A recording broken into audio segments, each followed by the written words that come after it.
बिहार विधानसभा चुनाव से पहले सनातनी राजनीति का शंखनाद हो चुका है। जगत गुरु शंकराचार्य स्वामी अविमुक्तेश्वरानंद सरस्वती जी ने भागलपुर से गौ माता संकल्प यात्रा की शुरुआत की। इसी मंच से उन्होंने एक बड़ा ऐलान करते हुए कहा कि वह बिहार की सभी विधानसभा सीटों पर गौ भक्त निर्दलीय प्रत्याशी खड़ा करेंगे। कि हम गौ माता की रक्षा करेंगे तो आखिर हम वोट किसको देंगे?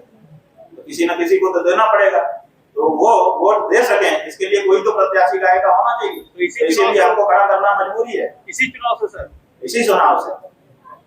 चुनाव से सभी हर विधानसभा में एक व्यक्ति गाय के लिए खड़ा रहेगा, जिसको गौ संकल्पित मतदाता अपना वोट दे सकेंगे और बाद में वो वोट गिना जाएगा पूरे बिहार का कितने लोगों ने गौ माता के समर्थन में मतदान किया है। आगे की जो राजनीति है देश की यहीं से तय होना शुरू होगी और धीरे धीरे, अभी तो हमारे पास इतना संसाधन नहीं है कि एक ही दिन में हम पूरे बिहार को बता दें, जन जन तक पहुंच जाए, लेकिन धीरे धीरे ये बात जैसे जैसे जाएगी ना, आप देख लेना एक यही गाय के लोग इस देश की सत्ता में बैठेंगे और गौ माता की भी रक्षा करेंगे और भारत की जितनी भी भारतीय लोगों की भावना की समस्याएं हैं, उनकी जो पीड़ा है उसको भी यही दूर करें। वहीं शंकराचार्य अविमुक्तेश्वरानंद सरस्वती जी ने साफ कर दिया कि न केवल वे प्रत्याशी खड़े करेंगे बल्कि गौ भक्तों का चुनाव प्रचार भी खुद करेंगे और जनता से अपील करेंगे कि गौ माता को राष्ट्र माता घोषित कराने के लिए मतदान करें।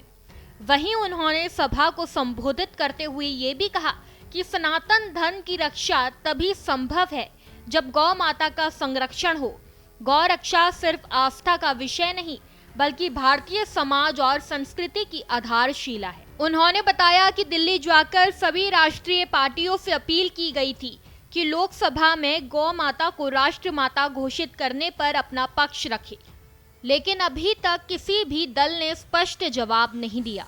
ऐसे में अब बिहार विधानसभा चुनाव में गौ भक्त प्रत्याशियों को मैदान में उतारने का निर्णय लिया गया है। शंकराचार्य जी ने ये भी कहा कि नामांकन की प्रक्रिया पूरी होते ही प्रत्याशियों की औपचारिक घोषणा कर दी जाएगी।